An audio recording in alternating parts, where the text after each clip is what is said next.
Naniniwala po ako sa inyong Mang Endoy na may aswang po talaga sa sagingan. Kasi nung nakita ko po yung bangkay ng kalabaw, hindi po magagawa yun ng isang mabangis na hayop lang. Sir Edward, hindi ko po kaya. Multo na lang ni Ma'am Almira ang naririnig at nagpapakita sa inyo ni Ma'am Roxanne. Ayoko pong mag-isip ng hindi maganda. Pero di po kaya. Wala na talaga siya. Patay na si Ma'am Almira. Edward, wala nang mas mahalaga pa sa akin kundi ang makita ang anak ko. Kung tama man o mali ang ginagawa ko, wala na akong pakialam. Basta, kailangan kong gawin to. Bago natin simulan ng kwento, please like and share the video at huwag na din kalimutang mag-subscribe.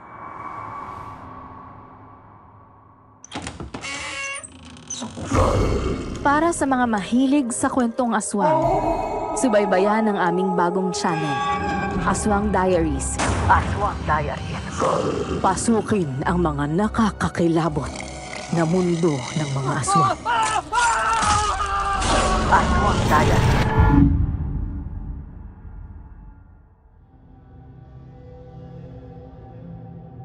Akala ko noon, sa mga pelikula lang mapapanood o sa mga comics lang mababasa ang mga kwento tungkol sa mga aswang.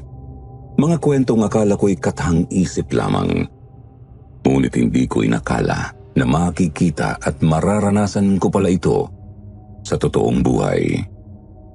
Good morning, good afternoon, or good evening sa lahat ng mga listeners dito sa inyong channel. Gusto kong ibahagi sa inyo ang isang kwento na kapag naaalala ko, napapatindig pa rin ang balahibo ko. Isang karanasang hindi ko malilimutan na kahit ilang taon na ang lumipas. Parang kahapon lang nangyari. Itago niyo na lang ako sa pangalang Edward. Bago ko simulan ang aking kwento, nais ko lamang kayong paalalahanan na maselan ang mga impormasyong nakapaloob dito. Kaya naman minabuti kong itago na rin ang totoong pagkakakilanlan ng mga taong may kinalaman sa kwentong isasalaysay ko. Tungkol ito sa tiyahin ko na si Tita Roxanne at ang nakakapangilabot ngunit nakakaantig niyang karanasan. Tita Roxanne, sigurado ka na ba talaga na ibebenta mo tong sagingan? Ang sagingan na to, ipinamana pa ng mga magulang mo sa'yo eh. Yes, Edward. Nakapag-decide na ako. Kaya nga tayo bumalik dito sa Pilipinas para kausapin ang buyer ng sagingan. Then after this, we will no longer return here. We will settle in America. Pero tita, bakit kailangan mo pang ibenta itong sagingan? Hindi ba noon pa man nakatakda na itong ipamana kay Ate Almira? Siya yung nag-iisa mong anak. Kaya sa kanya mo dapat ibinibigay itong sagingan. Hindi ko na kayang umasa, Edward. 10 taon na ang nakakalipas pero hanggang ngayon hindi pa rin siya nagpapakita. Ginawa ko naman ang lahat para mahanap siya pero wala pa rin. Hindi ko na alam kung nasan siya, kung buhay pa ba siya o patay na. O sadyang ayaw lang niya magpakita sa akin. Ang sakit, Edward. There's no greater pain than losing a daughter. Mabuti sana kung alam ko talaga, nakita ko na patay na siya. At least, alam ko talaga na wala na talaga siya. Na wala na akong aasahan. At hindi ko alam kung ano man lang yun nangyari sa kanya. Nag-iisang anak ni Tita Roxanne ang pinsan kong si Ate Almira. Mas matanda siya ng 5 taon sa akin. Bukod sa maganda, matalino at napakabait, si Ate Almira ay palaging handang tumulong sa akin, lalo na sa mga assignments ko noong bata pa kami. Para na nga siyang ate ko dahil siya ang madalas kong kasama kapag nasa bahay ako ni na Tita Roxanne. Pero lahat ng yun ay nagbago nang bigla siyang umalis 10 taon na ang nakalipas. Hanggang ngayon wala ni isa sa amin ang nakakaalam kung nasaan siya o kung bakit siya umalis. Sabi ni Tita Roxanne, ginawa na niya ang lahat para hanapin siya. Nagpatulong siya sa mga kamag-anak, mga kaibigan at maging sa mga otoridad. Pero wala pa ring nangyari. Parang naglaho na lang si Ate Almira na parang bula. Naaalala ko pa kung gaano kabagsak si Tita Roxanne noon. Halos hindi na siya kumain at natutulog dahil sa sobrang pag-aalala. Sa bawat araw na lumipas na wala siyang balita kay Ate Almira, mas lalong nawalan ng kulay ang mundo ni Tita Roxanne. At ngayon, 10 taon na ang nakalipas, ramdam ko pa rin ang sakit at lungkot sa boses niya tuwing mababanggit ang pangalan ni Ate Almira. Sa bawat kwento niya tungkol sa sagingan at sa bawat plano niyang ibenta ito, hindi niya maiwasang maalala ang anak niyang minsan nagbigay ng lahat ng saya sa kanyang buhay. Ang sagingan, kapag nakikita ko yon, hindi ko maiwasang maalala si Almira. Kaya siguro, eto na ang tamang panahon para ibenta ko na yon. Tita, naiintindihan ko pero nasasaktan ako para sa'yo. Lahat ng to parang isang malaking pagsubok sa'yo. Nawalan ka ng asawa, nawalan ka ng anak. At ngayon pati nga itong sagingan na minahal mo, hahayaan mong mawala rin sa'yo? Nasasaktan lamang ako kapag nakikita kong sagingan. Para bang paulit-ulit itong pinapaalala sa akin na wala na akong anak. Nawala na si Almira. Wala na nga ang Tito Noel mo. Pati ang pinsan mo ay nawala na rin sa buhay ko. Kaya siguro, mas mabuti na itong mawala na rin ang sagingan. Pero tita, hindi ba masakit din na tuluyan mong bitawan lahat ng alaala niya? Edward, naiintindihan ko ang sinasabi mo. Pero kasi, hindi mo alam kung gaano kahirap para sa akin ang bawat araw na dumadaan. Ang sagingan ang nagpapaalala sa akin na wala akong kwentang ina. That I'm worthless because I can't find my own daughter. Hindi ko na kayang itago ang sakit na dulot ng paghihintay. Wala na akong pag-asang makita pa siya, kaya oras na para isuko na ang sagingang ito. Mabuti nga at nandyan ka. At hindi mo ako iniwan, kundi ay mas pipiliin ko na lamang na mamatay kung maiiwan na akong mag-isa. Tita, I love you so much. You know that. Nang pumanaw si Mama at mula nang iwanan ako ni Papa at sumama siya sa ibang babae, ikaw na tita. Ikaw na ang tinuring kong ina. Kaya sobrang mabigat sa akin na makita ka nasasaktan. Huwag ka mag-alala. Hindi ka nag-iisa. Nandito ako para sa iyo kahit anumang mangyari. Hindi kita iiwan. Thank you, Edward, ha? You don't know how important your words are to me. Sa dami ng pinagdaanan ko sa buhay, minsan pakiramdam ko'y mag-isa na lamang talaga ako sa laban na to. Pero nandyan ka. Binibigyan mo ako ng lakas para magpatuloy. Alam mong higit pa sa pamangkin ang turing ko sa'yo, Edward. Parang anak na rin kita, ha? Kung pumayag ka nga lang sana na ikaw na magmana ng sagingang ito at dito na sa Negros manatili, hindi ko na sana ito kailangang ibenta pa. Pero kung hindi mo talaga gusto wala naman ako magagawa. Kaya pinili ko na lamang itong ibenta talaga. Kasi hindi ko na kayang makita ang alaalang nagdudulot lamang sa akin ng kalungkutan. I'm sorry tita, hindi talaga ako interesado sa sagingan. You know, my passion is different. I prefer painting. That's what I want to do with my life. I know, Edward. Ginagalang ko ang gusto mo at ayokong hadlangan ka. Ang gusto ko ay makita ka maging masaya at matagumpay. I'm so proud of you, Edward. And I will always support you in whatever path you choose. Ilang oras ang lumipas at nakalapag na ang eroplano na sinasakyan namin. Pagkababa ng eroplano, agad kaming bumiyahe papuntang Negros. Wala pang airport sa Negros noong mga panahong yun, kaya kailangan pa naming sumakay ng bus para makarating doon. Tita, hindi mo ba sisilipin ang sagingan bago mo ibenta man lang sa buyer? Hindi na, Edward. Wala na akong interes na makita pa yon. Ang importante sa akin, makausap ko na yung buyer at agad na mabenta ko ang sagingan. Kapag naibenta ko na yon, aalis na agad tayo rito and we're going back to America. Sasagutin ko pa sana si Tita Roxanne nang biglang may nagsalita sa likuran namin. Abay, Ma'am Roxanne, Sir Edward. Ang tagal niyong hindi nakabalik dito ah.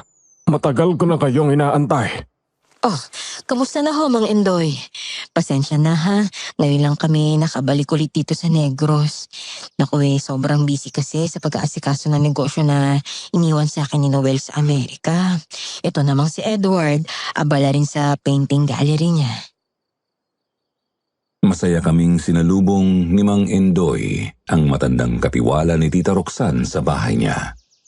Bata pa lang si Tita nagtatrabaho na roon si Mang Endoy kaya malaki ang tiwala niya rito. Ganun po ba? Magtatagal po ba kayo dito? Ilang araw lang ho kami dito, Mang Endoy. Bumalik lang kami talaga para ibenta itong sagingan at makausap ko yung bibili. Pagkatapos ito, babalik na rin kami kaagad sa Amerika. Biglang sumeryoso ang mukha ni Mang Endoy. Napansin namin ang mga mata niya na tila nag-aalinlangan at may gustong sabihin, ngunit nagpipigil. Ibibenta niyo po ang sagingan? Oho, Mang Endoy. May problema ho ba? Ilang araw na po kasi na may mga patay na hayop na natatagpuan sa sagingan. May mga patay na kambing, manok, aso, pusa. At nung nakarang araw may nakita pong patay na baka. Namilog ang mga mata ni Tita Roxanne sa ibinalitang yun ni Mang Endoy. Mga patay na hayop? Saan naman nanggagaling ang mga patay na hayop na yun, Mang Endoy? Ay, matagal ko na pong gustong sabihin ito sa inyo. Pero nangangamba akong baka hindi niyo ako paniwalaan. Sa tingin namin, ang mga patay na hayop na natatagpuan sa sagingan ay biktima ng aswang. Kasi po, nung makita namin ang mga bangkay, uwak-uwak ang mga dibdib at wala nang laman loob. Aswang? Mang Endoy naman. Ang tagal na natin nakatira dito sa Negros. Pero wala naman ako narinig na ganyang kwento. Baka naman may ibang dahilan. Kataya ng baka may gumagalang mabangis na hayop doon. At yun ang pumapatay sa mga natatagpo ang patay na ibang hayop. Hindi rin pa ako naniniwala sa ganyan, Mang Endoy. Sa mga horror movies lang naman at saka sa comics lang may aswang eh. At saka, hindi maaaring hindi matuloy ang pagbebenta sa sagingan. Kailangan itong mabenta sa lalong madaling panahon. Ang mabuti pa, ipaganda niyo na lamang kami ng masarap na makakain dahil miss na miss ko na ho ang luto niyo, Mang Endoy. Hindi na nakapagsalita si Mang Endoy. Nagpaalam na lamang siyang magluluto ng aming pananghalian pero bakas pa rin sa kanyang mga mata ang malalim na pag-aalala. Isang araw lang ang naging pahinga namin dahil kinaumagahan ay tinawagan agad ni Tita Roxanne ang buyer ng sagingan. Ang pangalan niya ay Charles Arellano, isang negosyante na interesado sa pagbili ng lupa. Sa tansya ko ay mas matanda ito ng ilang taon kaysa kay Tita. Pinapunta niya ito sa bahay para pag-usapan ang mga detalye ng bentahan. Good morning, Mrs. Delgado. Natutuwa akong makilala ka. Nice meeting you too, Mr. Arellano. By the way, this is my nephew, Edward. Oh, hello, Edward. Nice to meet you. Hello po, Mr. Arellano. Nice to meet you po. So, let's go. Let's get inside. Doon ko ipapaliwanag ang lahat ng detalye tungkol sa sagingan. I hope we can come to an agreement on the sale without any issues, Mr. Arellano. Maganda ang naging pag-uusap ni Tita Roxanne at Charles tungkol sa bentahan ng sagingan. Lahat ng detalye ay malinaw na naipaliwanag at walang anumang naging sagabal. Desidido na si Charles na bilhin ang sagingan, ngunit may isang bagay na nais sanang sabihin ni Tita Roxanne. Ayaw niya sanang iparating yon, ngunit napagdesisyonan niyang maging tapat kay Charles. Charles, may gusto sana akong ipaalam sa iyo tungkol sa sagingan. Hindi ko na rin sana gustong sabihin ito pero bilang tanda ng respeto at para maging tapat sa'yo, kailangan ko rin itong sabihin. Ano ba yon, Mrs. Delgado? Ano ang nais mong sabihin sa akin? Tungkol sa sagingan, nalaman ko kasi sa katiwala ko na may natatagpuan daw na mga patay na hayop doon. Patay na hayop? Bakit may ganun doon? Ang sabi ng katiwala ko, hinala nila ay aswang daw ang may kagagawan. Pero hindi naman ako naniniwala sa mga ganon. Sa tingin ko, baka may mga mababangis na hayop lang talaga na nakawala mula sa kakahuyan. Masukal kasi ang kakahuyan sa likod ng sagingan. Pero huwag kayong mag-alala. Sinabihan ko na ang mga tauhan ko ron na maglagay ng mga bitag at bantayan ng paligid ng sagingan. Hiniling ko rin na sana mahuli na nila yung mabangis na hayop na yon na sa gayon ay hindi na makapinsala pa ulit. I see. Hindi naman maiiwasan ang mga ganong pangyayari. Lalo pa at malapit pa lang sagingan sa kakahuyan. Salamat at naging tapat ka sa akin, Mrs. Delgado. Sana nga ay hindi makaapekto ang sinabi ko sa pagbebenta ko sa'yo ng sagingan, ha? Ayoko magkaroon ng problema ang transaksyong ito. Don't worry, Mrs. Delgado. Kung mga mababangis na hayop lang ang problema, hindi yun makakaepekto sa bentahan ng sagingan. Bibilin ko pa rin yun. Oh, thank you, Mr. Arel. Charles. Kung ganon, tuloy pa rin ang bentahan? Yes, tuloy pa rin. Ang mahalaga ay nasabi mo sa akin ang tungkol doon. At wala naman akong nakikitang magiging hadlang sa pagbebenta ng sagingan. Kung may iba pang issue, maaari naman nating yung ayusin. Hindi ako basta-basta nag-aalala sa mga ganong bagay. Kaya walang problema. Napangiti si Tita Roxanne nang malaman na tuloy ang bentahan ng sagingan. Naging maayos ang lahat at mabilis na napasakamay ni Charles ang sagingan na matagal na iningatan at inalagaan noon ng mga magulang ni Tita. Sa isip ni Tita, pagkatapos ng transaksyon na yon, babalik na kami agad sa Amerika. Pero hindi natuloy ang balak niya dahil sa isang pangyayari. Ay, salamat. Akala ko mauutot na ang pagbenta sa sagingan. Mabuti na lang at hindi mahirap kausap si Charles.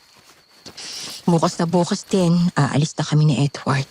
Kailangan ko rin palang kausapin si Mang Endoy para formal na maibigay sa kanitong bahay. Total, hindi na rin naman na kami babalik dito sa Negros. Ha? Ano yun? Ay, umiiyak? Si Almira ba yun?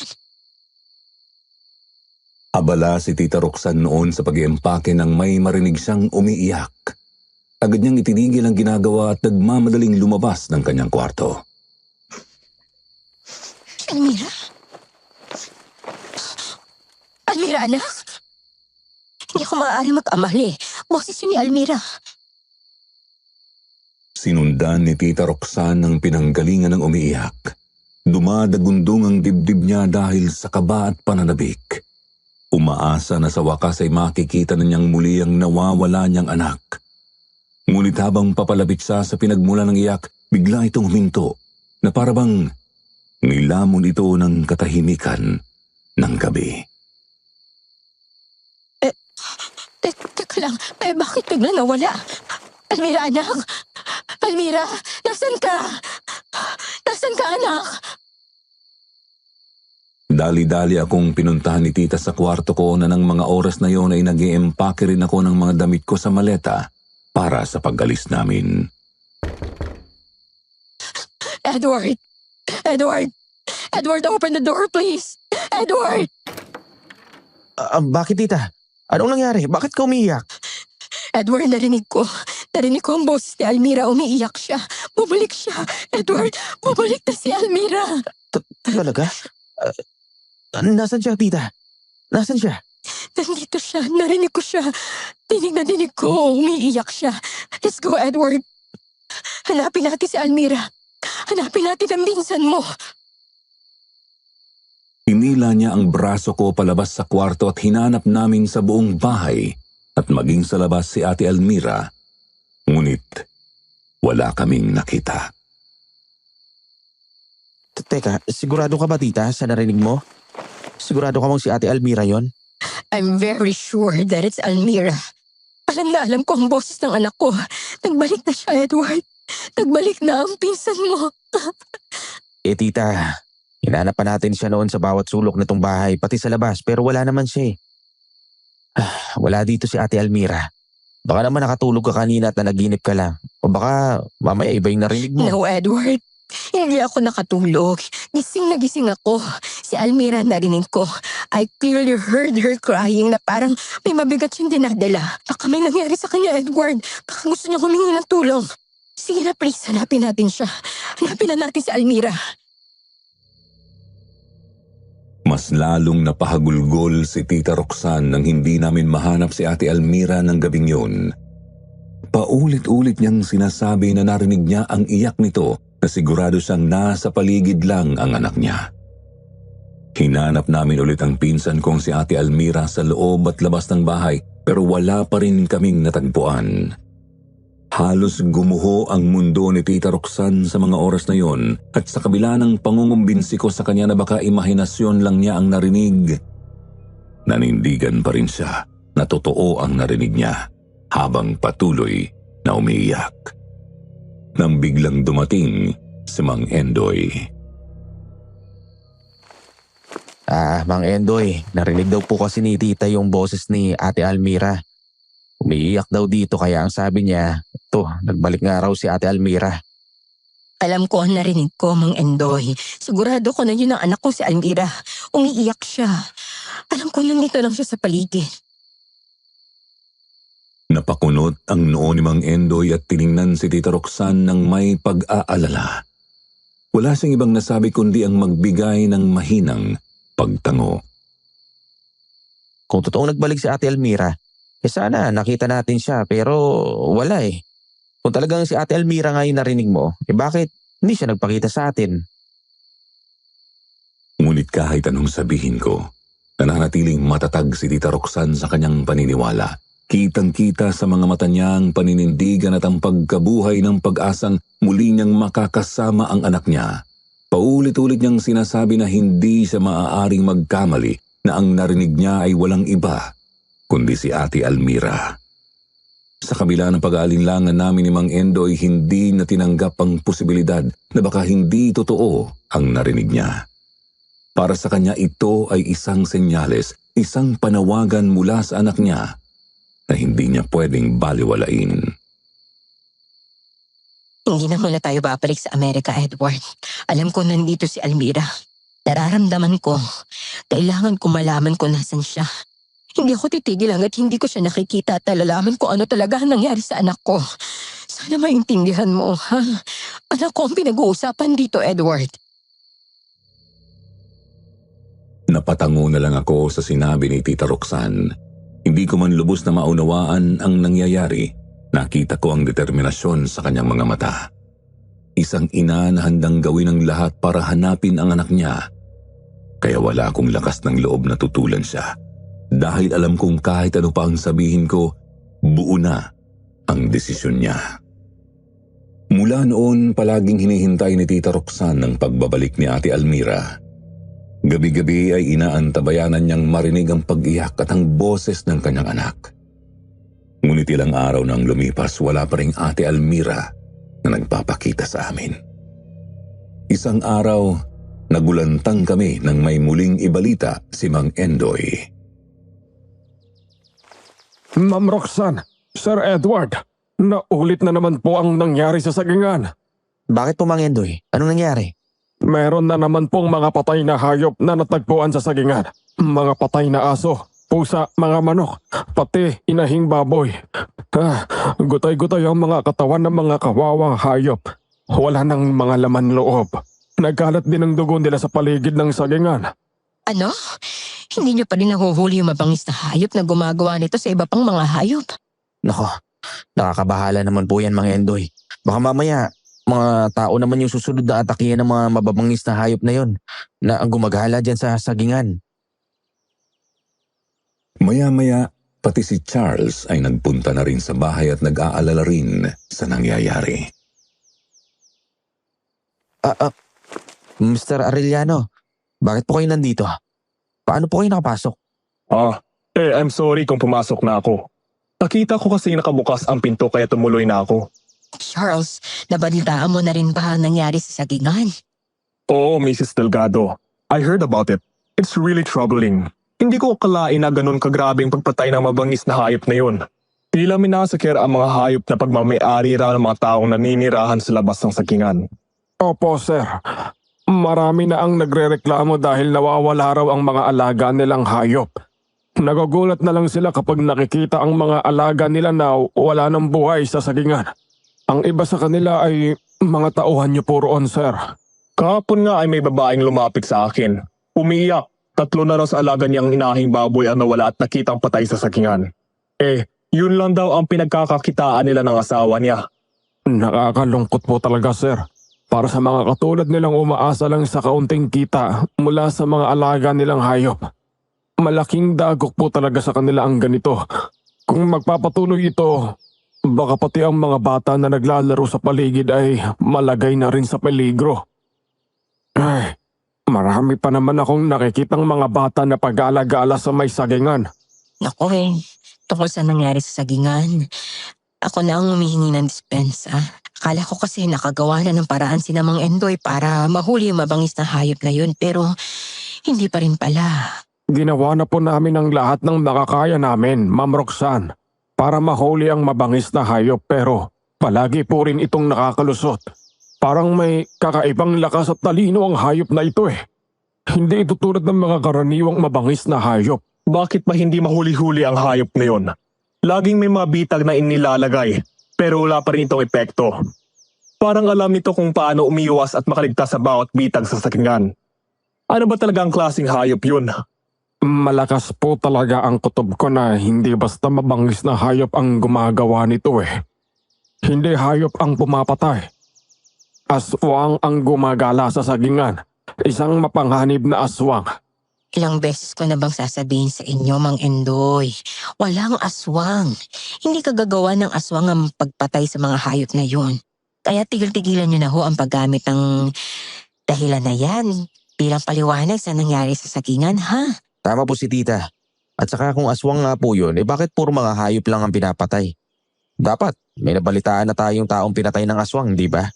Kung totoong aswang nga yung gumagala, bangkay ng tao ang dapat na nakikita natin sa sagingan, hindi mga hayop. Hindi ko po alam kung bakit ganun pero naniniwala pa rin ako na aswang ang may kagagawan nito. Hindi naman po masama ang maniwala lalo na't may mga bagay na hindi natin kayang ipaliwanag. Tungkol naman po sa tanong nyo kung bakit hayop lang ang pinapatay at hindi tao. Para sa akin may dahilan kung bakit ganun ang nangyayari. Kailangan lang po natin mag-ingat at maghanda dahil baka balang araw. Kung hindi maagapan, mas malala pa ang mangyari. Kung totoo ang sinasabi ni Mang Endoy, hindi tayo pwedeng maghintay na lang. Dapat natin itong masolusyonan agad. Kailangan na talaga nating gumawa ng paraan bago pa lumala ang sitwasyon. Kailangan nating mapuksa ang aswang na yun. Habang nagpapatuloy ang pag-uusap namin, bigla na lang humagulgol si Tita Roxanne. Baka nabiktima na siya ng mabangis na hayop na yun. Baka hindi na siya bumalik. Hindi maaari. Kasi wag naman sana. Baka pinatay na siya ng hayop na yun. Tita Roxanne, wag mo nang isipin yung mga ganyan. Baka mamaya may ibang dahilan kung bakit hindi pa bumabalik si Ate Almira. Huwag kang mawala ng pag-asa. Hanapin natin siya. Gagawin natin ang lahat para malaman kung nasan siya. Kailangan mo magtiwala sa muling pagbabalik na Ate Elmira. Huwag po kayong mag-alala, Ma'am Roxanne. Naniniwala rin po ako na may dahilan si Ma'am Almira kung bakit hindi pa siya nagpapakita. Huwag po kayong magpadala sa takot. Babalik po ang anak nyo. Tutulong din po ako mahanap siya. Who is Almira? Si Almira po ang nag-iisang anak ni Tita Roxanne. 10 taon na po kasi siyang nawawala eh. Ginawa na po namin ang lahat noon para mahanap siya pero bigo kami makita siya. Kaya nga ibebenta na namin sa inyo itong sagingan dahil ito na yung nagpapaalala sa anak niya eh. Babalik na po sana kami sa Amerika pero ito nga, narinig ni Tita nung nagdaang gabi ang boses ni Tita Almira. Umiiyak. Kaya naisip niya na baka mamaya nagbalik na yung anak niya kaya ito, hindi muna kami umalis. Nakita ko na naging seryoso ang mukha ni Charles. Parang may naalala siya sa sinabi ko. Ngunit nanatili siyang tahimik at tila nag-iisip ng malalim. Napansin ko rin ang bahagyang pagkunot ng kanyang noo na tila may iniisip na hindi niya mabigkas. Hanggang sa muli siyang magsalita.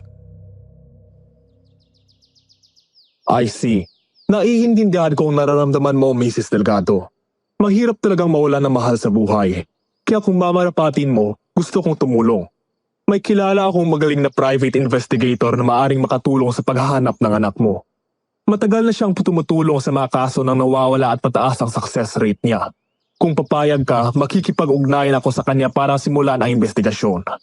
Kailangan lang natin ng anumang detalye o clue na maaaring makatulong para matuntun siya. Sa sinabing yun ni Charles, naramdaman ni Tita Roxanne ang bagong pag-asa. Muling umusbong ang pagnanasa niyang matagpuan ng anak. At sa tulong ni Charles at ng private investigator na sinabi nito, mas lumakas ang kanyang loob na baka makita na si Ate Almira at makasama na ulit ito. Thank you so much, Charles. Thank you for offering your help. I hope you can help me find my daughter, please. Please. You're welcome, Mrs. Delgado. Nawalan na rin ako noon ng mahal sa buhay. Kaya alam ko ang pakiramdam ng mangulila. Gagawin kong lahat ng makakaya ko para matulungan ka. Hindi tayo titigil hanggat hindi natin nahahanap ang iyong anak. Maaari po ba naming malaman kung sino yung mga mahal mo sa buhay na nawala? Napansin ko ang paglungkot ng mukha ni Charles at nakita kong parang may sakit na alaala na bumangon mula sa kanyang mga mata. Tila may bigat sa kanyang dibdib na hindi niya kayang ipaliwanag. Pero nagsalita pa rin siya. Kahit ramdam ang sakit sa kanyang mga salita. Nawalan ako ng asawa. Pero hindi katulad ng sayo. Hindi siya nawawala. Pinatay siya. Ano? Pinatay ang asawa mo? Oo. Pinatay siya ng isang aswang. Aswang? Ibig sabihin, totoo nga yung mga sinasabi ni Mang Endoy na may mga nilalang talaga na gaya nila? Oo, totoo sila. Nagbabakasyon kami noon sa probinsya. Iniwan ko ang asawa ko sa tinutuluyan naming bahay dahil kailangan kong pumunta sa bayan para mamili ng mga pagkain. Pero pagbalik ko, hindi inasahan na doon pala guguho ang mundo ko. Nadatnan ko ang asawa ko si Elisa na nakahandusay sa sahig at naliligo sa sariling dugo. Bukas ang tiyan at dibdib niya at nawawala na ang kanyang mga lamang loob. Ang hinala ko, aswang ang may kagagawan dahil noong araw din na yon ay may nakita ako sa likod bahay na mabalhibong nilalang na tumatakbo palayo papunta sa kakahuyan. Kaya alam kong aswang ang pumatay sa asawa ko. Oh, I'm so sorry to hear that, Charles. I can't imagine how painful that must have been for you. Mahirap talagang mawalan ng mahal sa buhay ng ganon. Lalo pati sa isang brutal na paraan. So, totoo pala talagang may aswang. Hindi ko lubos maisip na may mga nilalang pala na ganon. Walang awa at pumapatay ng kahit na sinong gustuhin nila. Ay, kinalulungkot ko rin po yung nangyari sa asawa mo. Mahirap at saka nakakalungkot talaga mawala ng mahal sa buhay. Nararamdaman ko rin yan na mamatay ang mama ko. Pero hindi naman ako tuluyang nawala ng loob dahil sa kasama ko si Tita Roxanne na tinuring ko na rin naman na parang nanay ko. At si Ate Almira na tunay ko naman na kapatid. Nang walang ano-ano, biglang napasigaw si Tita Roxanne. Almira? Si Almira? Rito ko siya nakasilip sa pinto.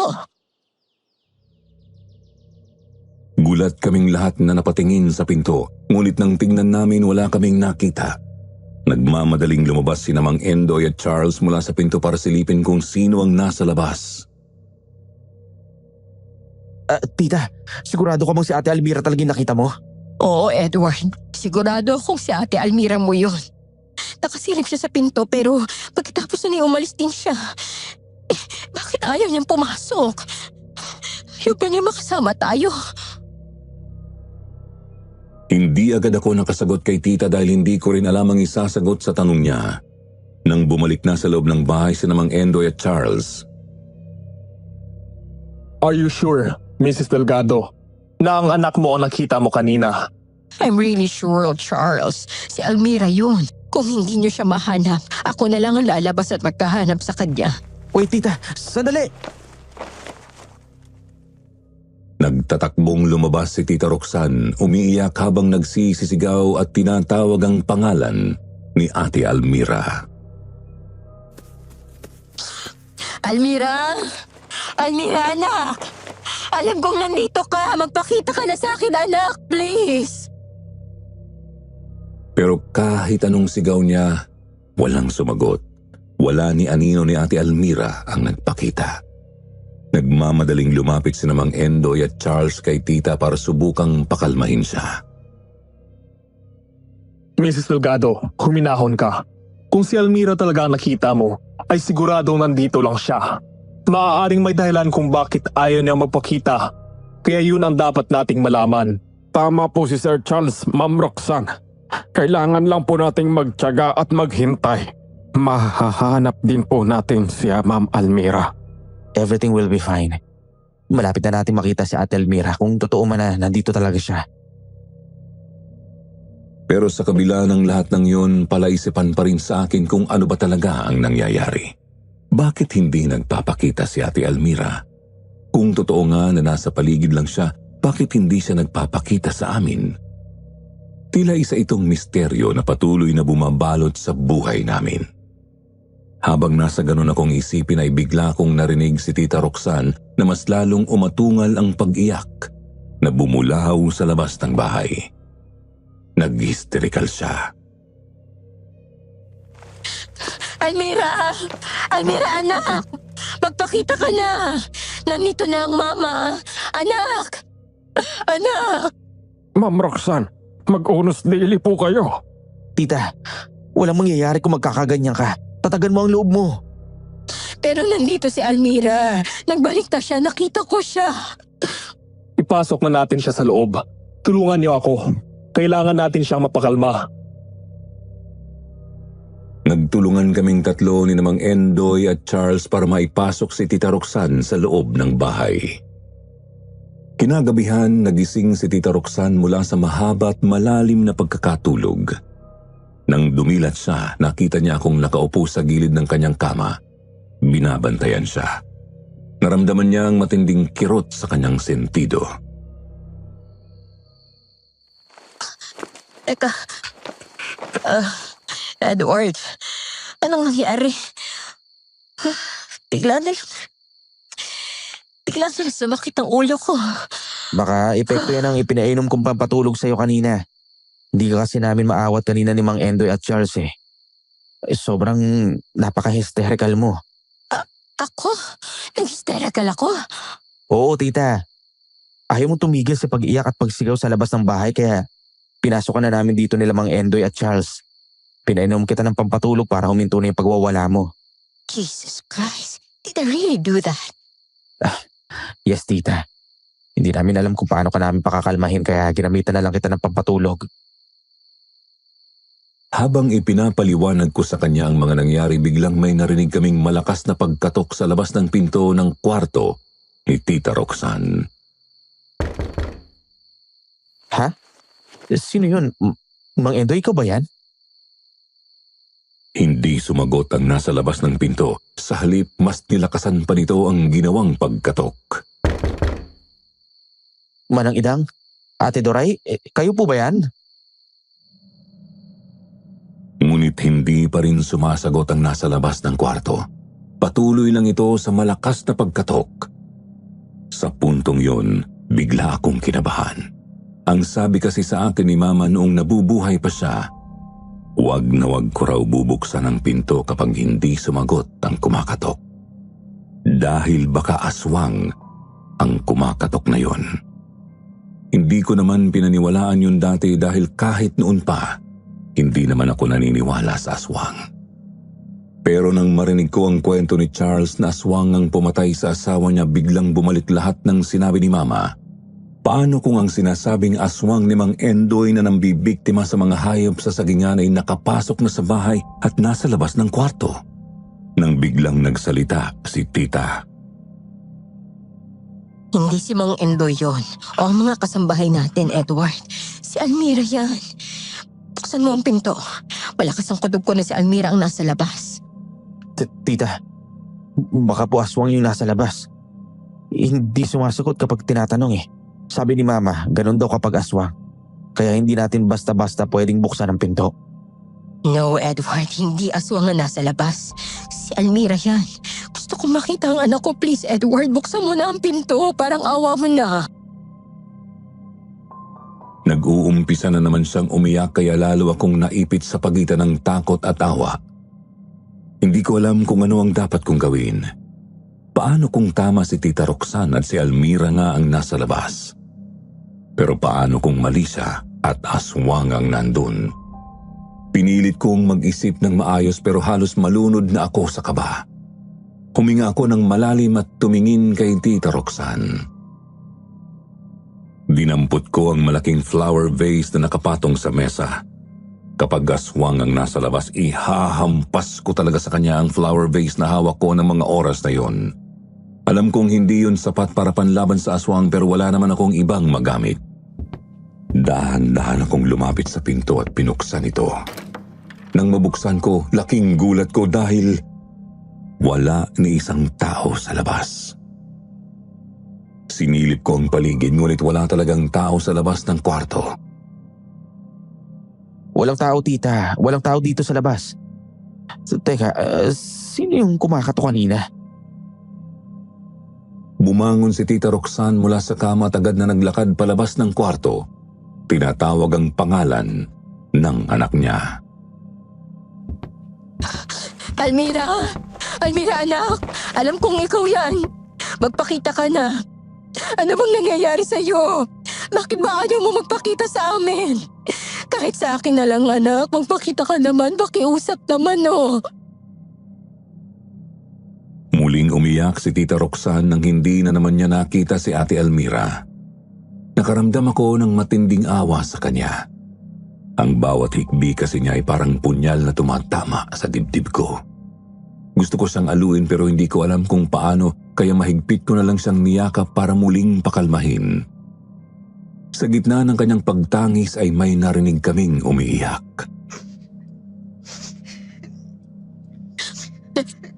Narinig mo yun, Edward? Si Almira yun. Nandito siya sa bahay. Huminto sa pag-iyak si Tita at nagmamadaling bumitaw sa akin. Teka, Tita, saan ka pupunta? Pupuntahan ko si Almira. Naririnig ko ang pinsan mo, umiiyak na naman siya.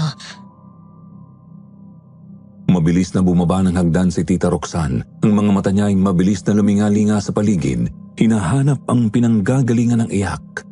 Sinundan ko siya dahil hindi ko maiwasang mag-alala. Ngunit nang marating namin ang sala, Tita, wala namang tao rito eh. Nasaan yung umiiyak? Nandito lang siya, Edward. Hanapin natin ang pinsan mo, please. patuloy na ginalugad ni Tita ang buong sala ngunit wala pa rin siyang natagpuan doon. Ngunit mas lalong umigting ang kaba sa dibdib namin nang biglang sumalubong sa amin ang malamig na hangin at kasabay nito ay narinig namin ang pag-iyak mula sa labas ng bahay. Tita, yung umiiyak. Narinig ko sa labas. Lumabas kami ng bahay at doon kami nagsimulang maghanap ng pinanggagalingan ng iyak. Lumingali nga kami sa paligid at nanindig ang balahibo ko nang marinig ko ng mas malinaw ang pag-iyak ng babae. Tita, parang si Almira nga yung umiiyak. Boses niya nga yun. Sabi ko naman sa iyo ang ate Almira mo nga yun. Pero, saan siya, Edward? Bakit hindi natin siya makita? Oh Lord, bakit puro iyak lang niya naririnig natin? Hindi ko rin alam, Tita. Hindi ko alam. Pero boses nga yun ni Ate Almira. Nang muli kong igala ang aking paningin sa paligid, may napansin akong isang babae na tumatakbo papunta sa sagingan. Tita, may babaeng tumakbo papuntang sagingan. Parang si Ate Almira. Ano? Nasaan? Nasaan siya? Doon ko siya nakita papunta. Halika, sundan na natin siya, Edward. Oh my God.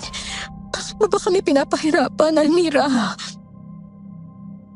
Kahit madilim ang dadaanan namin papunta sa sagingan, hindi na namin yun ininda. Ang mahalaga sa amin sa mga oras na yon ay makita kung si Ate Almira nga ang babaeng tumakbo papunta roon. Tita, mag-ingat ka ha. Madilim, baka mamaya madapa ka o kaya matalisod ka. Pero hindi pinansin ni Tita ang sinabi ko. Ang tanging nasa isip niya ay ang makita si Ate Almira. Habang papalapit na kami sa sagingan, ramdam ko ang lumalalang kaba sa dibdib ko. Parang may kakaibang presensya sa paligid na hindi ko maintindihan. Pakiramdam ko, may mali. Parang may nagmamasid sa amin mula sa dilim. Bigla may narinig kaming kaluskos sa di kalayuan. Teka tita, ano yun? Narinig mo ba yun? Baka si Almira na yon, halika na, halapitan natin. Pero tita, wala naman akong naririnig na umiiyak eh. Puro kaluskos lang yung naririnig ko. Baka mamaya mabangis na hayop yun o baka mamaya yung sinasabi ni Mang Endoy na aswang. Pero hindi pa rin ako pinansin ni Tita Roxanne. Patuloy lang siya sa paglalakad patungo sa pinanggagalingan ng kaluskos. Nang nakatayo na siya sa harap ng isa sa puno ng saging kung saan malapit ang ingay, biglang may narinig kaming yabag mula sa likuran. Parang nagmamadali at tumatakbo palayo sa aming direksyon. Muling nanindig ang balahibo ko dahil sa di nakikitang presensyang yun. Habang pinoproseso pa ng utak ko ang lahat, nagulantang ako nang marinig ko ang malakas na sigaw ni Tita Roxanne. Habol hininga ko siyang nilapitan at pati ako'y nagimbal sa nakita ko. Diyos ko, patay na kalabaw. Pareho kaming nahintakutan ni Tita Roxanne nang makita namin ang isang patay na kalabaw na nakahandusay sa sagingan.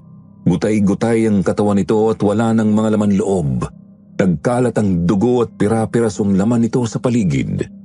Ang pugot na ulo nito ay nakahulog sa tabi ng puno ng saging. Nakaluwa ang mga mata at nakalawit ang dila. Tita, pinatayan ng mabangis na hayop na gumagala rito sa sagingan. O baka mamaya aswang talaga. Hindi tayo ligtas dito. Kailangan na nating umalis. Bumalik na tayo sa bahay. Napipina si Tita sa nakita naming bangkay ng hayop sa sagingan.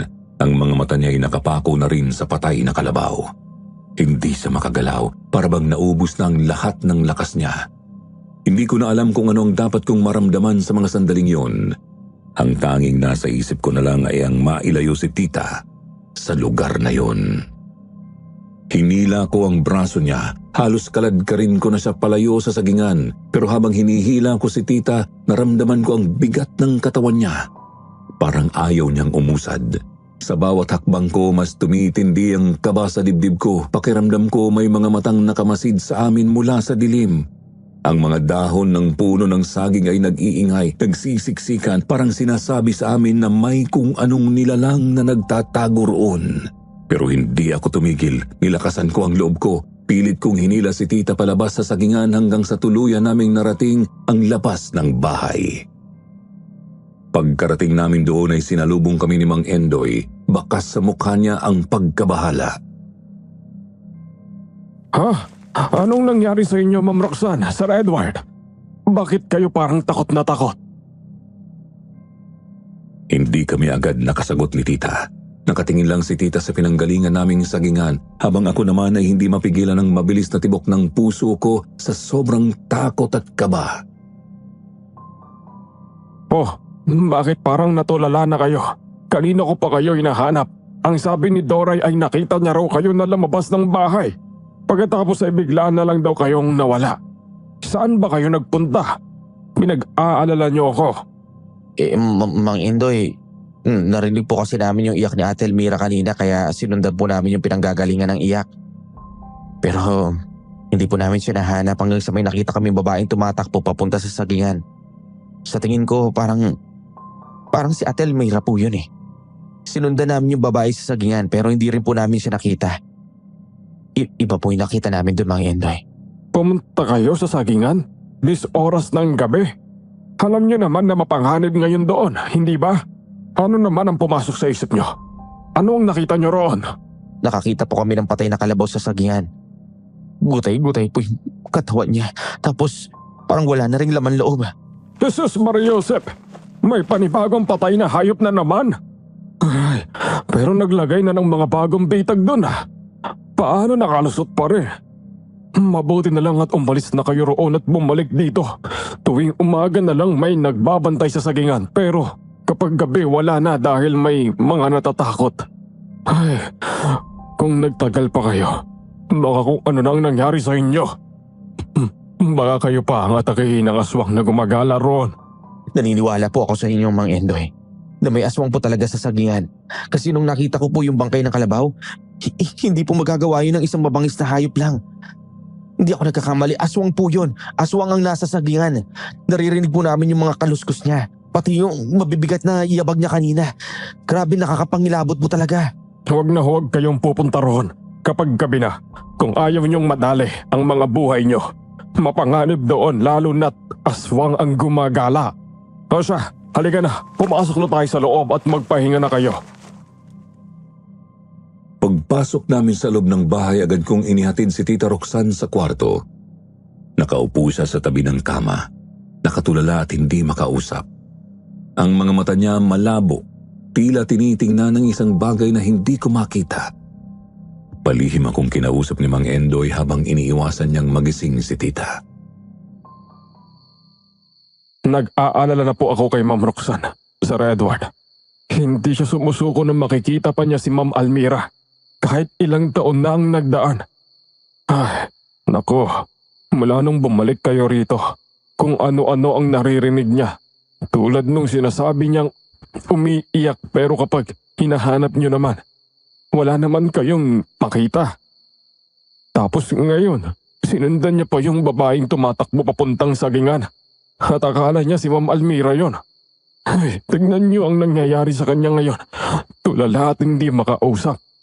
Kahit ako po, sobrang nag-aalala kay tita, pero totoo po yung naririnig niya. Nabosesan ko rin po yung umiiyak at sigurado akong boss ni Ate Almira yon. Ang hindi ko lang pula talaga maintindihan ay kung bakit naman hindi siya mahanap. Ang sabi ni tita, nakita rin daw niya si Ate Almira na nakasilip sa pinto, pero nung tinignan namin, wala tayong nakita.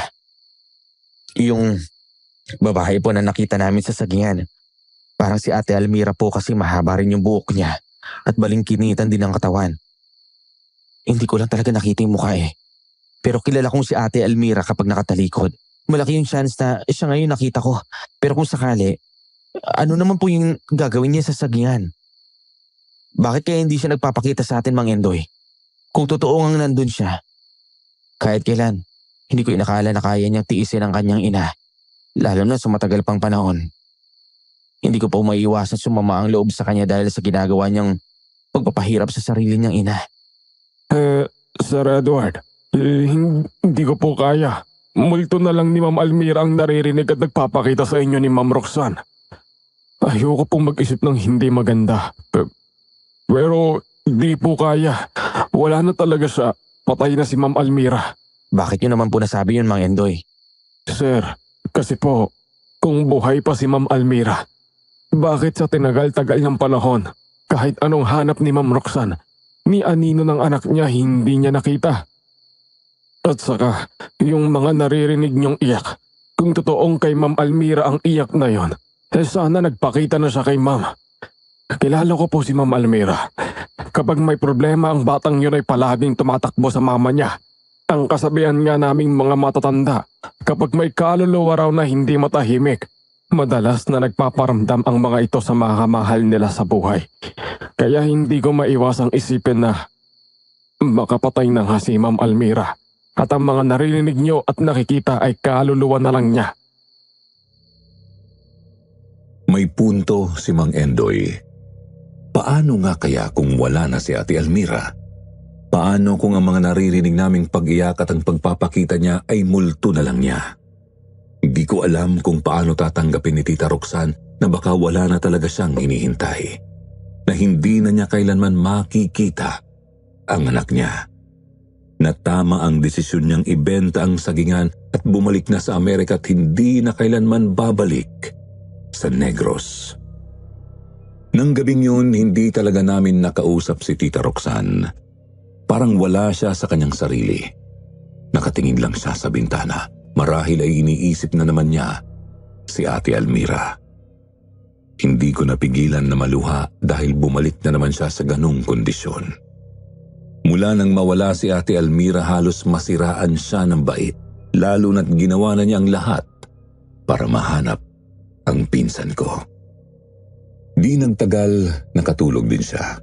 Ngunit minabuti ko nang bantayan siya sa kwarto niya, baka kasi magising siya at kung saan na naman magpunta. Kinaumagahan, naging maayos naman ang gising ni Tita Roxanne. Wala pa rin siyang kibo pero maaliwalas naman ang mukha niya. Niyaya ko siyang kumain ng almusal at sumunod naman siya. Si Mang Endoy ang naghanda ng almusal para sa amin ni Tita. Iniluto niya ang mga paboritong pagkain ni Tita sa almusal tulad ng tapa, sinangag, tusino, danggit at tinapa para ganahan siyang kumain. Nasa kalagitnaan kami ng pag-aalmusal nang biglang dumating si Charles. Good morning sa inyo, Mrs. Delgado. Edward, mayroon akong magandang balita sa inyo. Hello po. Ano naman po yung balitang gusto niyo sabihin sa amin? May kinalaman ba yan sa pinsan ko si Almira? Oo, Edward. Nakausap ko na ang kilala kong private investigator. Sinabi ko sa kanya ang lahat ng detalye na ibinigay niyo sa akin tungkol kay Almira. Nakahanda siyang tumulong para mahanap si Almira. Maraming salamat, Charles, sa tulong mo, ha?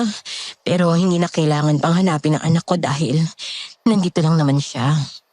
What do you mean, Mrs. Delgado? Nasa paligid lang si Almira. Hindi na kailangan na ipahanap pa siya dahil nandito lang ang anak ko. Nararamdaman ko. Ayaw lang niya magpakita pero nandito siya. Magsasalita sana ako nang biglang dumating ang isa sa mga kasambahay na si Ate Doray at nagmamadaling lumapit. Sinabi nito na meron daw matandang babae na naghahanap kay Mang Endoy. Sino raw po ang naghahanap, Ate Doray? Ang sabi ng kasambahay, ang naghahanap daw kay Mang Endoy ay nagngangalang Manang Trining. Agad na tinawag ni Ate Doray si Mang Endoy na may inaasikaso noon sa kusina. Nang malaman nito kung sino ang naghahanap sa kanya, nagmamadali itong lumabas sa kusina at pinuntahan ng bisita. Pagkatapos ay pinapasok niya ito sa loob ng bahay at ipinakilala sa amin. Nagulat pa nga ako dahil ngumunguya-nguya pa ang matandang babae habang iginagala ang mga mata. Nakasuot ito ng simpleng duster at may bitbit na bayong. Ma'am Roxanne, Sir Edward, ipinapakilalo ko po sa inyo si Manang Trining. Siya ho ang pinakamagaling na albularya rito sa lugar natin. Pinapunta ko po siya rito dahil baka makatulong siya sa paghahanap kay Ma'am Almira. Nagkatinginan kami ni Charles. Halatang naguguluhan sa biglang pagdating ng matanda. Pero si Tita Roxanne tila nakakita ng bagong pag-asa. Agad siyang tumayo mula sa kanyang kinauupuan at inalok si Manang Trining na maupo. Nice to meet you, Manang. Kung ganon, matutulungan niyo akong mahanap ang anak ko. Pero nandito lang naman siya eh. Narinig at nakita ko na nga siya. Ma'am, pwede po tayong matulungan ni Manang Trining para malaman natin kung nasaan ba talaga si Ma'am Almira. Kung nandito nga siya, baka malaman natin bakit hindi siya nagpapakita. Matagal ko na pong kilala si Manang Trining. Hindi lang po panggagamot ang alam niya. Magaling din po siya sa paghahanap ng mga nawawalang gamit. Ang kanyang mga dasal at kakaibang kakayahan. Yun po ang kakayahan niya. Marami na po siyang natulungan dito sa lugar natin. Baka po siya ang sagot sa problema natin ngayon. Oo na, nadala na ako sa mga albularyo-albularya na yan dahil lumapit na rin ako sa mga ganyan noon pero wala namang nangyari. Hindi naman nila nahanap ang anak ko. Pero sana huwag mo akong biguin ngayon, Manang Trining, ha? Gusto kong malaman kung bakit ayaw niya magpakita sa akin. Tumango si Manang Trining at kinuha ang kamay ni Tita Roxanne. Sinabi nito na gagawin ang lahat ng nalalaman niya para matulungan si Tita. Humingi ito ng litrato ni Ate Almira na gagamitin sa gagawin nitong ritual. Agad namang pumunta ng kwarto niya si Tita Roxanne at kinuha ang isang picture frame na naglalaman ng litrato ni Ate Almira mula sa aparador. Iniabot niya ito kay Manang Trining. Samantala tahimik lang kaming dalawa ni Charles habang pinagmamasdan ang mga gagawin ng matandang albularya. Si Tita Roxanne naman ay hindi napigilang magtanong. Ano pong gagawin niyo para mahanap ang anak ko? Ang sagot ng matanda ay gagawa ito ng isang orasyon para malaman kung nasaan ang anak ni Tita. Sinabi pa nito na kailangan daw naming magtiwala sa kanya para mas lalong umepekto ang orasyon. Wala kaming nagawa kundi ang sumang-ayon sa sinabi ni Manang Trining. Pumuesto siya sa pinakamalaking parte ng bahay, ang sala, dahil mas makakapasok daw ang positibong enerhiya roon. Habang nagsisimula na si Manang Trining sa kanyang orasyon, nakatutok lang kami sa kanya. Hindi kami nagsasalita at tahimik naming pinapanood ang bawat galaw niya. May inilabas siyang itim na kandila at dinasalan niya yon ng mga salitang hindi namin maintindihan. Habang umuusal siya ng dasal, ramdam namin ang kakaibang enerhiya na biglang nagpabigat sa paligid. Sa bawat pag-usal ni Manang Trining, mas lalong lumalakas ang presensya ng hindi maipaliwanag na puwersa sa buong sala. Napatingin si Charles sa akin, halatang naguguluhan at kinakabahan sa ginagawa ng albularya. Si Tita Roxanne naman ay nangingilid na ang mga luha sa kanyang mga mata pero hindi siya umimik. Tila sinusubukang magtiwala at maniwala sa tulong na hatid ni Manang Trining. Kami naman ay napako na sa aming mga pwesto. Hindi alam kung ano ang susunod na mangyayari. Pagkatapos dasalan ni Manang Trining ang kandila, sinindihan niya ito. Maya-maya ay tinuluan niya ng kandila ang picture frame ni Ate Almira. Habang ginagawa niya yon, naglabas siya ng malalim na hininga at umusal na naman ng mga salitang hindi maintindihan. Pagkalipas ng ilang minuto, tumigil si Manang Trining at tumingin kay Tita Roxanne. Ang sabi niya, buhay ang anak ni Tita Roxanne. Hindi ito patay. Nasa paligid lang daw ito at palaging nakamatsyag. Ngunit may madilim daw na presensyang pumapalibot kay Ate Almira na hindi nito mawari. Meron daw itong matinding dahilan kung bakit hindi nito magawang magpakita sa amin. Napatayo si Tita Roxanne mula sa kanyang kinauupuan. Bakas ang saya sa mukha. Sabi ko na nga ba, nasa paligid lang si Almira. Pero anong dahilan kung bakit hindi siya nagpapakita? Ano Manang Trining, nakita mo ba? Ngunit umiling ang matanda. Hindi raw nito nalaman kung ano ang dahilan kung bakit hindi ito nagpapakita dahil sa madilim na presensyang lumulukob kay Ate Almira na hindi nito may paliwanag sa amin kung ano ang ibig sabihin nun. Ngunit ang sumunod na sinabi niya ang muling nagbalik ng ngiti sa mga labi ni Tita Roxanne. Ang sabi ni Manang Trining ay huwag daw siyang mag-alala dahil malapit na niyang makita si Ate Almira. Nakatakda raw silang magkita pagsapit ng gabi. Really? Magkikita na kami ng anak ko. Makikita ko na siya mamayang gabi. Paano pong nangyari yun? Pupunta po siya rito sa bahay? Ang sabi ng matandang albularya ay magpapakita raw si Ate Almira sa oras na hindi namin inaasahan. Ngunit hindi ako kumbinsido sa sinabi ni Manang Trining. Hindi nga niya maipaliwanag kung bakit hindi nagpapakita sa amin ang pinsan ko at ang tungkol sa madilim na presensya. Tapos sasabihin niya magkikita na sina Tita at si Ate Almira? Kalukuhan. Kung hindi ako naniniwala sa mga pinagsasasabi ng albularya, si Tita Roxanne naman, paniwalang paniwala at binayaran ito ng malaking halaga. Pagkaalis ng matanda, agad niyang inutusan si Mang Endoy na magluto ng masarap na pagkain para sa gaganaping salo-salo. Sinabihan niya rin ako na maghanda para sa espesyal na gabi. Si Charles naman ay inimbitahan din niyang sumama sa hapunan. Charles, I'm expecting you to attend our gathering tonight. Papakilala kita sa anak kong si Almira, ha? Narinig mo naman na sinabi ni Manang Trining. Magkikita na kami mamayang gabi ng anak ko. Makakaasa ka, Miss Delgado. I'll come later. Gusto ko rin makilala si Almira. Sa kabila ng kasiyahan ni Tita Roxanne ng araw na yon, hindi pa rin ako mapakali. Kinakabahan ako na baka umaasa na naman siya sa wala. Tita, naniniwala ka ba talaga sa sinabi ng albularyong yon? Edward, sa mga oras na to, lahat na papaniwalaan ko dahil desperada na akong makita ang pinsan mo. Pero tita, ayoko masaktan ka na naman. Ayokong umasa ka ng todo tapos sa huli, wala namang mangyayari. Paulit-ulit na lang eh.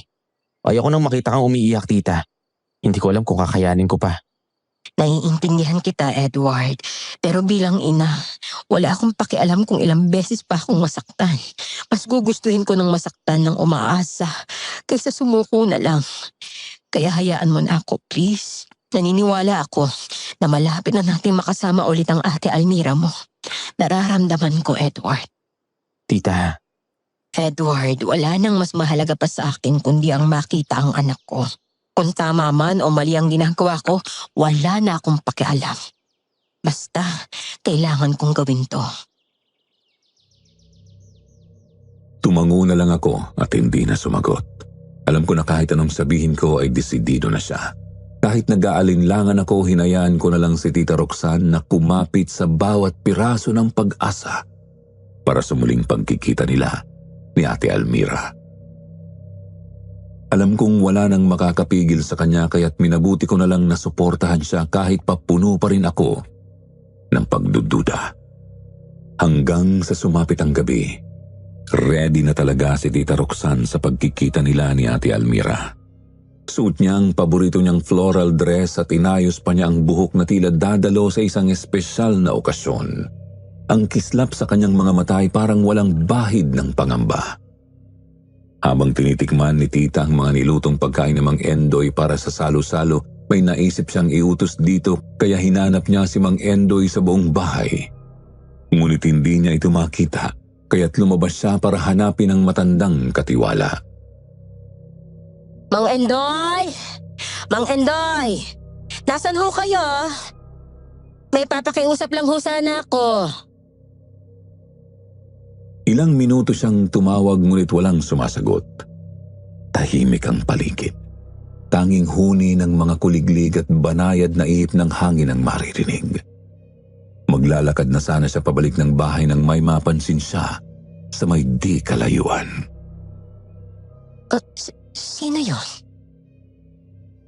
Isang babae ang tumatakbo patungo sa direksyon ng sagingan. Madilim sa labas pero kitang-kita niya ang itsura ng babae na mabilis na pumukaw sa kanyang paningin. Almira? Almira, anak? Nang makita ni Tita Roxanne ang tumatakbong babae, tila tumigil ang mundo niya. Kahit malayo, hindi niya may kakaila ang anyo at galaw nito. Kamukhang kamukha ni Almira, ang nawawala niyang anak. Almira! Almira, anak! Sandali lang! Hintayin mo si Mama! Ngunit sa kabila ng kanyang pagsigaw, hindi lumingon ang babae. Lalong bumilis ang takbo nito papasok sa sagingan. Almira! Anak! Hintayin mo ko! Habang tumatakbo siya, ramdam niya ang mabilis na kabog ng kanyang dibdib. Hindi niya alintana ang mga damo at sanga ng saging na humahampas sa kanyang mga braso sa pagpasok niya sa sagingan. Nang makarating siya sa gitna ng sagingan, tumigil siya at nilingon ang paligid. Saan naman kaya siya nagpunta? Saan nagpunta si Almira? Habang naghahanap si Tita Roxanne sa sagingan, may narinig siyang mga kaluskos. Biglang kinabahan si Tita dahil naalala niya ang mga natagpuang patay na hayop doon na gawa ng mabangis na nilalang. Ano yun? Baka nandito yung pumapatay sa mga hayop pa. Mas lalong kumabog ang dibdib ni Tita Roxanne nang muling marinig ang mga kaluskos sa likod ng mga halaman na naroroon. Hanggang sa may narinig siya na may ngumangasab. Kahit kinakabahan, nagawa niyang lapitan ang pinagmumulan ng ingay. Nang makalapit siya sa likod ng isang puno ng saging, nagimbal siya nang makita ang babaeng nakita niyang tumatakbo na nakatalikod, nakaluhod sa lupa at tila may kinakain.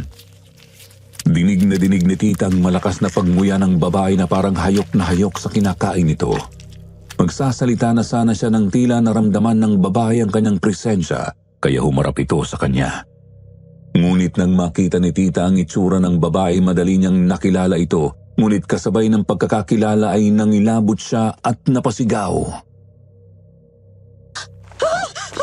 Almira! Ano nangyari sa'yo, anak? Imbis na ang maamong mukha ni Ate Almira ang makita ni Tita, ang nakakatakot na anyo ng kanyang anak ang bumungad sa kanya.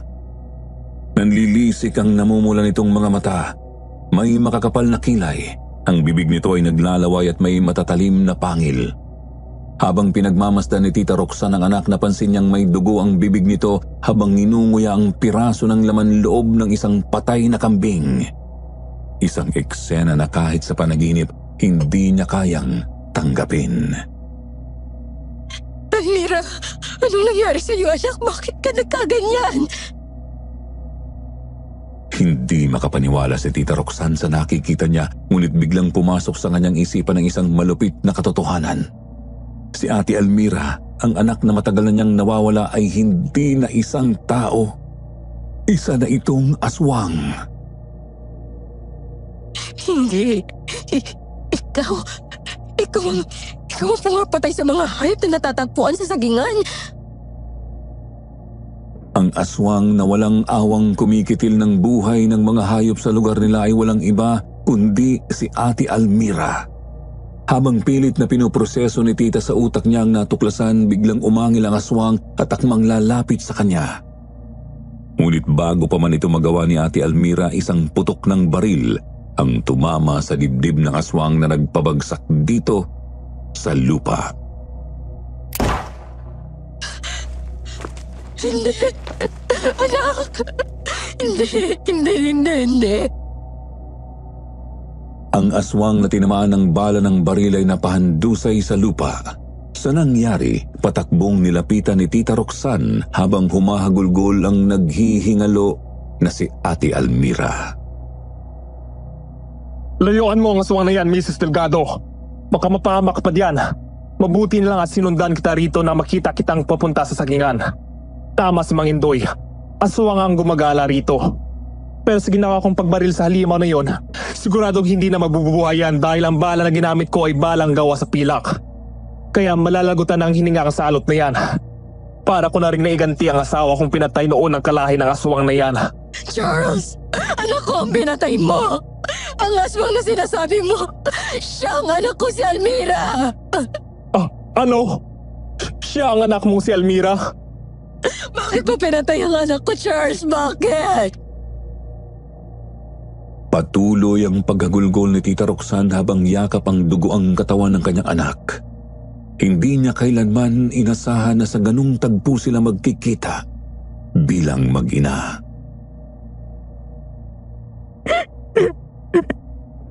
Mama, tama lang ang ginawa niya dahil pagod na ako. Hindi ko ginusto to. Hindi ko ginusto na maging ganito. Ano ba talaga nangyari sa'yo, anak? Bakit ka naman nagkaganyan? Mama, ang boyfriend ko si Luis. Siya ang nagdala sa akin sa pagiging aswang. Nung magtanan kami noon, hindi ko inakala na hahawahan niya ako ng pagiging aswang niya. Inamin niya sa akin, nang magtalik kami, doon niya ako hinawaan. Diring-diri ako na sa sarili ko kaya hiniwalayan ko siya at bumalik ako rito sa Negros. Mula na maging aswang ako, wala na akong lakas ng loob na magpakita sa inyo ni Edward. Dahil ayokong malaman niyo. Ayokong makita niyo na ganito na ako. Isang nakakatakot na halimaw. Pinilit kong magmakapanakit ng tao kaya sinanay ko, sarili ko. na mga hayop lang ang kainin ko para mabuhay. Dapat sinabi mo sa amin ang nangyari sa'yo. Hindi mo dapat sinarili yan. Baka nagawan pa sana natin ang paraan, anak. Ayoko na kayong mahirapan. Magdadala lang ako ng kapamakan sa inyo. Ayoko madami kayo sa sumbakong ito, kaya buhat noon ay doon ako nanirahan sa sagingan. Sa isang lihim na lagusan na ginamit. Nataguan noon ng mga sundalo ng panahon po ng Hapon. Doon ko lihim na tinago ang sarili ko. Alam ni Tita Roxanne ang lugar na yon. Matatagpuan yon sa pinakadulong parte ng sagingan na malapit sa kakahuyan. Dahil parte pa rin yon ng lupain ng kanilang pamilya, ang lagusan na yon ay ginamit na taguan ng mga sundalong Pilipino noong sinakop ng mga dayo ang Hapon ng Negros. Natatakpan kasi yon ng makakapal na dahon at mga kahoy, kaya walang ibang nakakakita. Ang nakakaalam lang ng lugar na yon ay ang kanilang pamilya. At nang bumalik kayo rito, laking tuwa ko dahil masilip ko man lang kayo ay masaya na ako. Alam ko na sa mabuti kayong kalagayan ni Edward. Kaya hindi na ako nangangamba na mawala ako dahil alam kong mamahalin ka ni Edward gaya ng pagmamahal ko sa iyo, Ma. Anak, lumaban ka, parang awa mo na. Huwag mo kong iiwan, mahal kita, anak.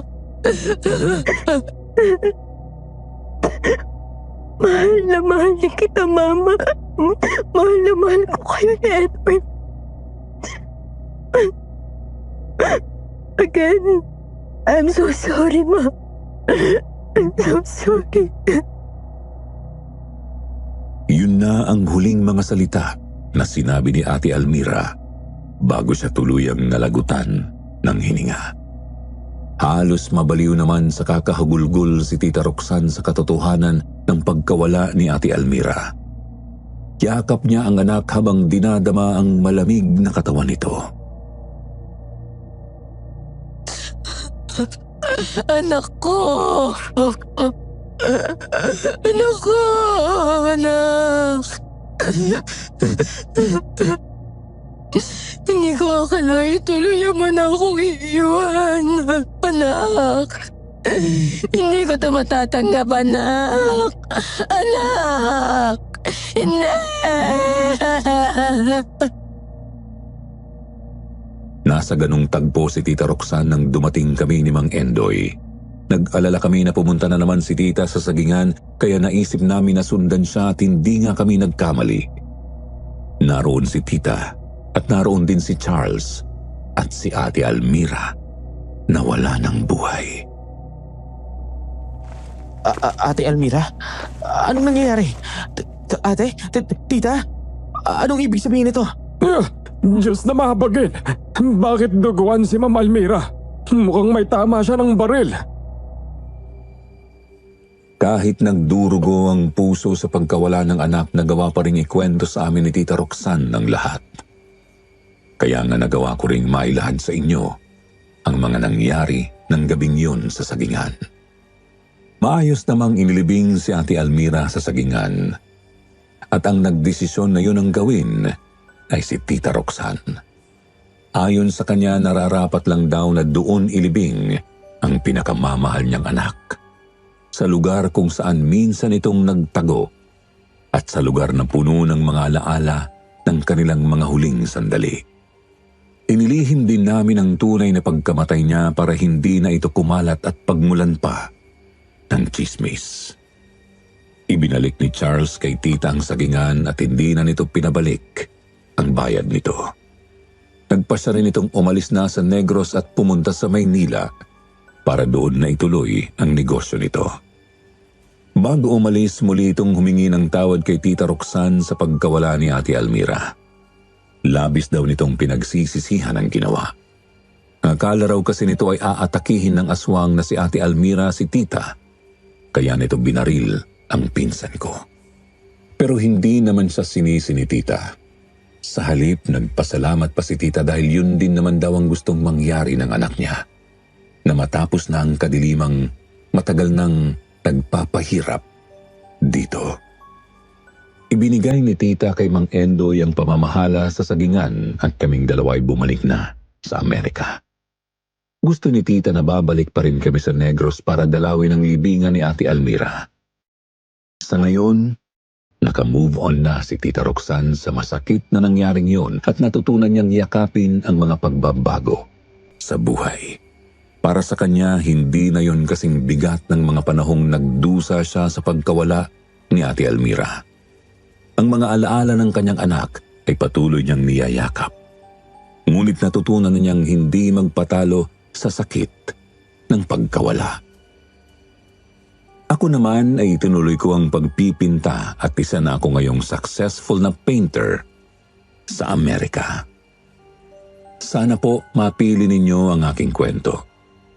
Muli maraming salamat sa inyo at pagpalain nawa kayo ng ating may kapal.